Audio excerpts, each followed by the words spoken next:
Hi there. All right. Well, thank you all for coming out today. I know she mentioned it's after lunch, and we're going to talk about compliance. So we'll try to keep you awake. Yeah, we'll dive right into it. Quick overview. We're going to do a brief intro, and then we're going to talk about why Terraform and Vault matter for compliance, and then we're going to get us into some examples. So first, we're going to talk about how we got here. How did we get to using Terraform and Vault for our PCI compliance reasons? So Apollo and I met at a company where we were managing a payment pipeline that was transacting billions of dollars a year. And as well, we managed a credit card vault with over 20 million records. And unfortunately, this legacy infrastructure was not without problems, as you can imagine. Basically, there were a lot of places where there were manual updates happening, a lot of drift in the code because of the manual work that was done. There was black boxes and silos where particular infrastructure engineers were the only ones that knew what was going on.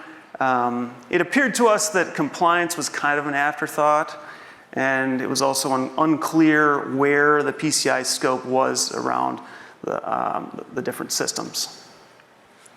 And so, obviously, looking at that situation, we decided we needed to seek out tools that would help us to automate our infrastructure and make security and compliance processes a bit more manageable. And Terraform and Vault came to mind. Basically, Terraform and Vault have numerous high-level benefits. For one, Terraform is really good for transparency. If you're getting all your infrastructure into code, you can review that code. You can know exactly what your firewall configuration is, how all your EC2 instances or your RDS instances are set up. It really helps with preventing the drift in the code. As well, it allows for easy segmentation of what you consider to be in scope versus out of scope, and also scoping different environments and accounts from each other. So as well, the Terraform workflow of plan, apply, validate, plan, apply is a great fit for CI/CD pipelines, which we'll have some examples of that later. And as well, it's easy to see and test changes before you promote them to production. The plan files themselves can provide a change log, that change log documentation that your auditor might be looking for. So Vault separately has some different compliance and benefits. If you are sticking with the building policies in HCL, obviously you get that ability that you sort of get with that infrastructure as code, applying those. Again, that's also really easy to automate, something we might show.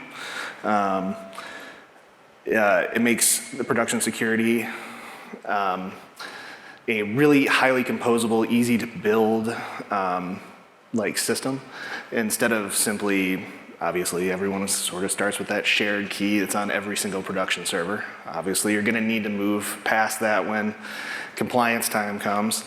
But furthermore, if we actually have a system like Vault in place, you're not necessarily relying on totally homegrown built processes for managing this stuff, and you can automate this tool without really any additional custom work.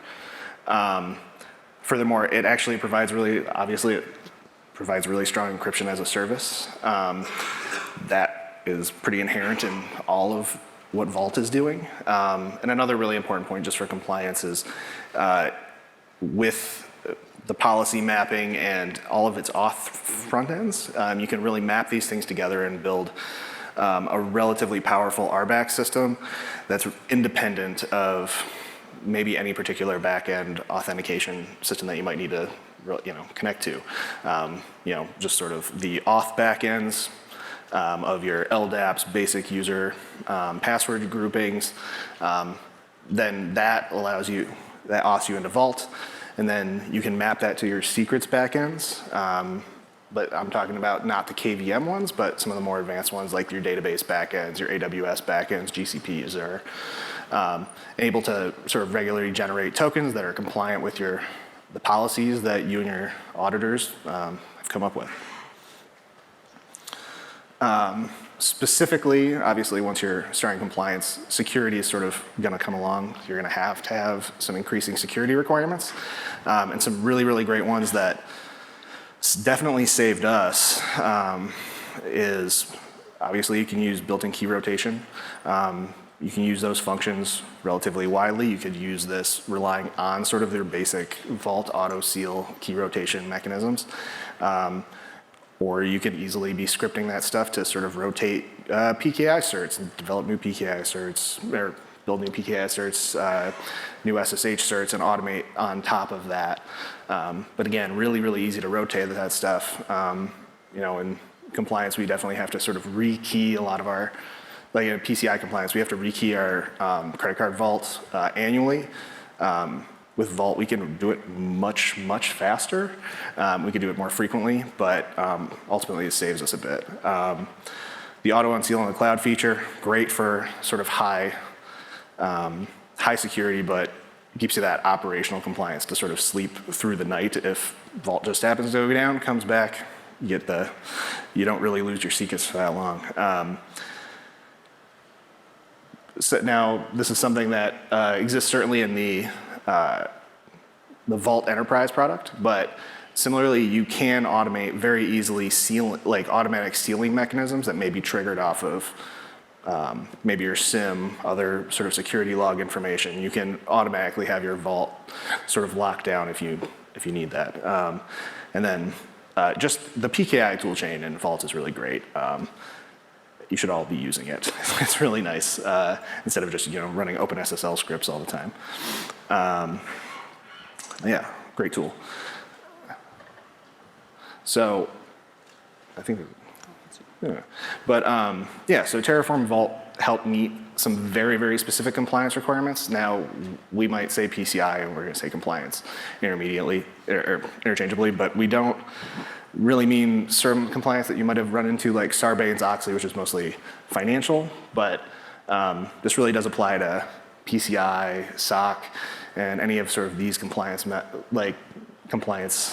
frameworks that have sort of technical implications for real operations. Vault specifically, I think I may have mentioned this, is makes secrets management highly operational instead of just checking things into maybe a get secret file. Just one pass, which is one password, or similar password manager, which is not necessarily an operational tool. So there's a lot of power there. Again, key rotation, build employee RBAC, authentication mechanisms, and then sort of the two big ones for us are always going to be encryption at rest, encryption in transit. And certainly encryption in transit, connecting Vault up with something like Console Connect really can give you that. And then, so there are some other ones that there are just some nice features that you should definitely look into. SSH certs, if you aren't using SSH certs, you really should be. You're probably just using SSH keys. Taking that next step to add the SSH certs is really, really strong move. Again, building ephemeral database credentials is really great. Just saying, I need to get into the database now. My role dictates that I can get in there, but let's only give you creds for the enough working time. Generally, I see people doing operational patterns of, I'm gonna get an 8-hour database or production system credentials, basic working day kind of length, and sort of build that sort of pattern into your workflow instead of having sort of long-lived access credentials.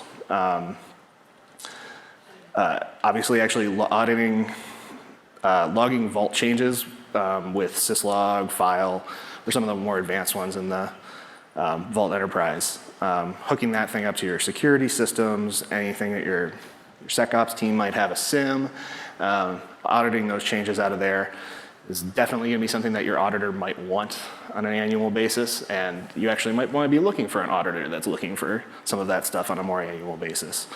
And then similarly, you can We can automate the policy application. And that change log going through code, that's really any good auditor is going to be accepting that as sort of that system production change log that you're going to be asked for, at least on an annual basis, and some of these certainly more frequently with others. Yeah, and so then specifically for Terraform, Terraform can help meet a lot of the general compliance requirements as well. It supports the audit. Basically, your auditor is going to ask for your server configurations. They're potentially going to ask for your firewall, and that's all being reviewed in your Terraform code. So you actually have a history of your like every time you're changing the firewall, you have an MR or PR to review that. So it demonstrates that those documented firewall changes. Basically, Terraform also helps with continuous compliance, because once you have your compliant network set up, you can write tests against it, which we'll have examples of in a little bit. And because you're avoiding that drift, you can help maintain continuous compliance. Then as well, you have pretty clear network security and visibility, again, because your infrastructure is in code. And then specifically with kind of role-based access or users groups access, because you're setting that up in Terraform, it's really clear as well, and it's documented, like all the changes to that are documented. So specifically for PCI has a bunch of requirements. In our situation, we were hosted on AWS, and so these were specific resources, AWS resources that we utilized, and each one of them kind of mapped to a specific requirement. So because we're using Terraform to set up those resources, again, we had that documentation, we had the visibility to kind of map to each one of those PCI requirements. So let's dive into some examples. We've been talking about kind of high-level theory, I guess. Let's dive into some specifics. So first of all, I've got a couple examples where we're kind of integrating, I guess, like a few different things. We've got some Terraform code. We have some Test Kitchen and AWS spec scripts to basically write specs against the Terraform code. We're running all that through GitLab CI/CD, and we're generating AWS resources. So in our GitLab pipeline, we have 4 stages: verify, validate, plan, and apply. To kind of dive into that code a little bit, you can see in the verify stage, we're utilizing a Ruby 2.6.4 image. We're also installing Terraform and doing a bundle install to make sure that our test kitchen is all set up. And then we're also running our actual kitchen converge and kitchen verify. And those are going to actually execute the AWS spec scripts. And then, let's see. This is further down in the GitLab CI YAML. The validate, we're just running Terraform validate to make sure that the Terraform code is, valid Terraform code. The plan is executing Terraform plan, and apply is apply. So it's pretty straightforward. So in this first example, we're taking a look at basically an example where we're going to be looking at a compliant firewall. And this is going to test a live system verification. Basically, Terraform's generating the resource, and then we have a spec that makes sure that always remains the way that it is. By putting this in your CI/CD, you can prevent the accidental firewall changes, because your tests are going to fail, obviously, if you make a change that isn't compliant. So I'll just kind of go into that code. So here I'm creating a AWS security group. I've got two different rules in it. One is allowing all outbound to 443, and then on the SSH port, I'm only accepting traffic from inside that VPC. And then in the AWS spec code, basically, I'm writing tests against that to make sure that in the security group that the outbound should be open to 443, the inbound should only be opened to basically my site or space for that specific VPC. So when I run it, you can see at the bottom of that, there's also another test in there for S3 bucket, which we'll talk about next. But you can see that the three tests will run. And in GitLab, your pipeline will look like that when it goes out. Yeah.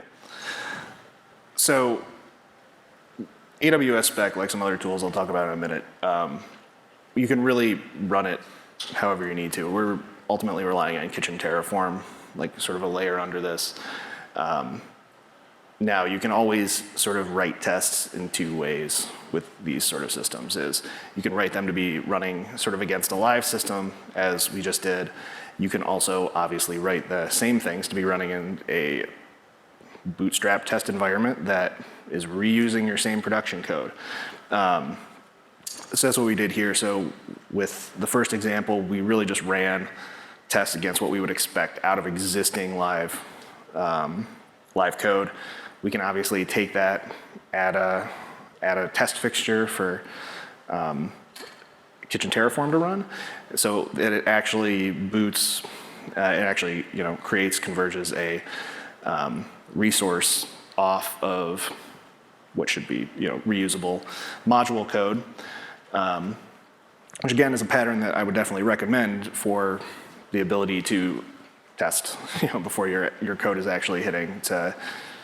But one of the good things about this, specifically Kitchen and Kitchen Terraform, is it will actually create like actual resources and check them. You're not working in a mock environment, which it can always become like a whole abstraction problem. The value that we can really get out of something like Terraform is actually creating these resources and actually testing them, but we can also test our code before it goes out.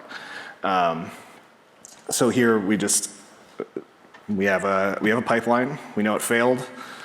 You can see it here that we actually had a dynamically created test bucket for this, and actually Kitchen is built so even if this test fails, we still tear down that resource because we just are testing an instance of an S3 module in this case. So we failed a test for having the server-side encryption. And then we can obviously patch that, go back in your git clear, and sort of go forward with that. This is sort of really basic test pattern, but with that same very, very simple workflow, obviously you're going to be elaborating for tons of environments, tons of specific cases, but it is very quick, very easy to build something up like this that you can get tests that are both testing your live infrastructure or testing the code you're actually writing before it goes out. Yeah, so I think we don't quite have a demo here, but almost the same pattern that you would be running with your Terraform and that life cycle, you can really employ for maintaining your vault policies as well. You can basically have a folder of your vault policies. You can be pushing those, writing those continually. Now, testing of policies definitely gets a little bit more complicated if you don't have something like Sentinel, but it's certainly something doable. But I'd say the power here in actually doing this is that you're continually running that thing so that in case someone has done some manual policy changes, that those would be potentially overridden, and you're not actually ending up running any policies in production that haven't been sort of vetted and gone through sort of a CI and approval process. And again, this is actually one of the things that auditors are really going to be looking for in your PCIs, SOCs, ISO setups, is that change log around these types of access changes and permissioning. Yeah, so we have talked about just sort of a few things, but I think I want to talk about a few specifics that will definitely help you in this sort of infrastructure as code Terraform world, that will help you sort of at any stage of starting a compliance project. We can, you can certainly map it to sort of the walk or crawl, walk, run sort of pattern. So sort of anywhere you're on, if you're here just because you're just maybe starting a compliance project, or you're moving into some more advanced stages, maybe you don't have Terraform yet. I think we have a few things that might help you out with this.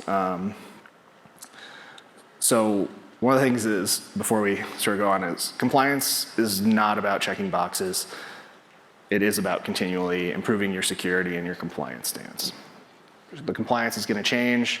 So even if you had a perfect year last year, you got everything done on your compliance report, there's going to be changes most likely on any given year.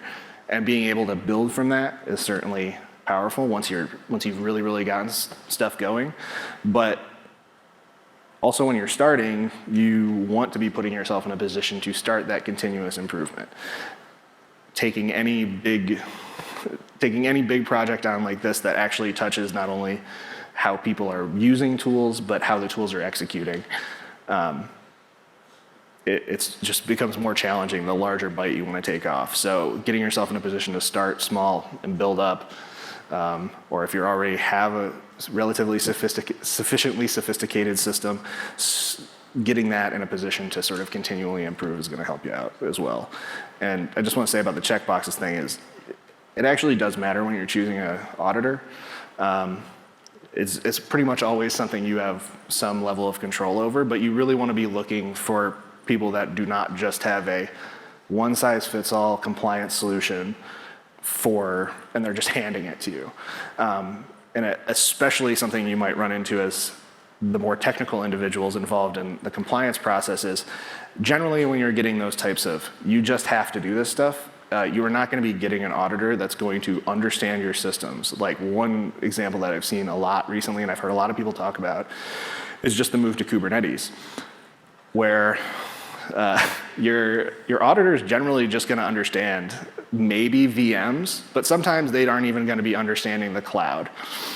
A very good example is even also VPCs and security groups, subnets, subnet routing, right? This is ostensibly where your firewall lives, but I've also run into auditors that are like, you can't run in the cloud without a firewall appliance, which obviously isn't exactly how that's going to work, but you really want to be finding an auditor there that's going to work with you and help understand your systems and understand your processes and be able to map things like this changelog thing to the code that you're changing and the approvals there versus, maybe just someone wanting an Excel sheet that you just continually fill out and add a new line and everyone has to write. And so here's a few things. So specifically with Terraform Plan, this is sort of the quick, easy, great thing to start with. If you are using Terraform already in a system, it's a really good idea to get a cron set up on that. We've set them up in GitLab scheduled pipelines before. It's a really great, simple process. If you have Jenkins, you can do it there. If you have any sort of other centralized automation solution, and you don't need to explicitly use cron, but running this stuff regularly and alerting if your plan file is actually showing anything, because you have that power to know that stuff is maybe changing outside of your code and outside of the review process. So this is a really great quick drift prevention thing. If you aren't doing it, you really should just have some real simple thing that's just running, sends you alerts, Slack alerts, emails, whatever you like. Actually, another couple of verification tools that I think are good. So obviously Sentinel's really great. I've played with it, the Sentinel simulator, and it'd be great to use the enterprise thing at some point, but that's a really great tool. You can really be going entirely to a compliance as code sort of framework with with that product. Another really good options are your server spec, in spec, AWS spec. As I mentioned, there's, I believe, an Azure spec as well. Those patterns fit very, very, very well in testing, but you can also just write tests that are like oriented towards your production infrastructure instead of just that test as well. So you can generally be running actually the same test code against both those tests and but like test instances and your production infrastructure. Another really, really great one that is actually oriented towards that verification of your production systems is TerraTest. And also I know Gauss is another thing that I should be recommending. I haven't used it, but I've heard it's very, very good. But certainly the TerraTest is something that is not as focused on testing sort of temporary like test infrastructure, but is really, really powerful, really, really deep for testing any of your sort of live infrastructure. And you can really build those tests around the idea of meeting all of your compliance goals. Build a suite out of it. It really does work quite well for that. Another sort of thing, if you're just beginning and you're here, you may have started compliance, you might not be using Terraform yet, you might have come here because you really like Vault or using Console. Terraformer is a tool made by the Waze SRE team at Google. There's certainly been a lot of importing tools that have come out in the past. Terraforming is one of them. Certainly you can do the sort of the piecemeal Terraform import process. But if you're really trying to start an infrastructure as code process, get that testable, Terraform is a really, really great way to just be importing your existing infrastructure into an infrastructure as code and sort of start moving from there. It's just really, it's a really nice way to just start that. And I would probably just recommend starting with, if you really need to do it, Firewall Review is kind of one of the bigger ones. Certainly you'll run into in PCI. So do an import of all of your subnets, all your VPC, all your security groups, all your route table. Get in it, get sort of an import of all that stuff into state, have it get exported to files, and start testing it.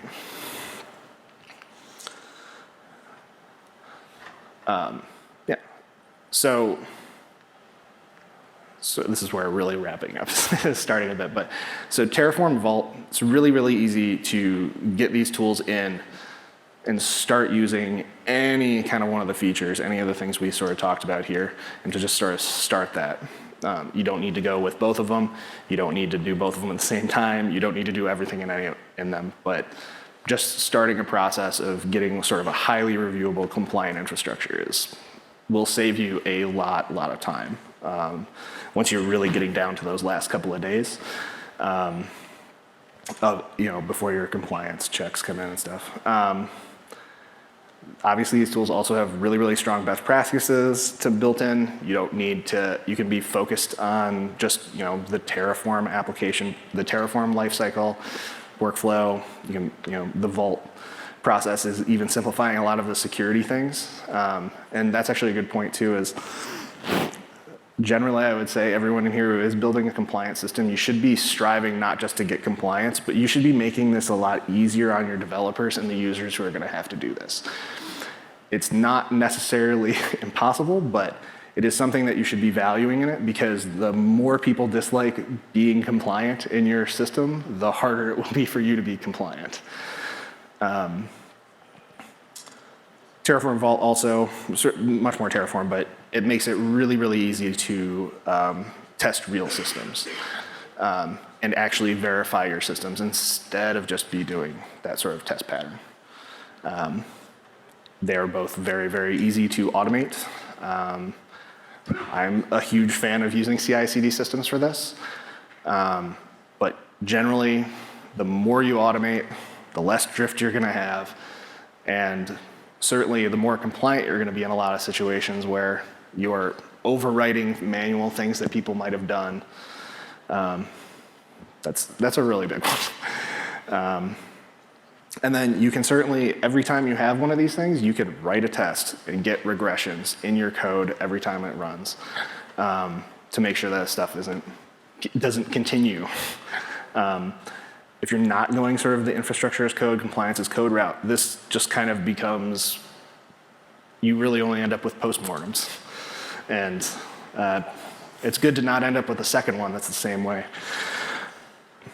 So yeah, Terraform Vault make it really easy, reviewable, testable, compliant infrastructures. Easy to build it.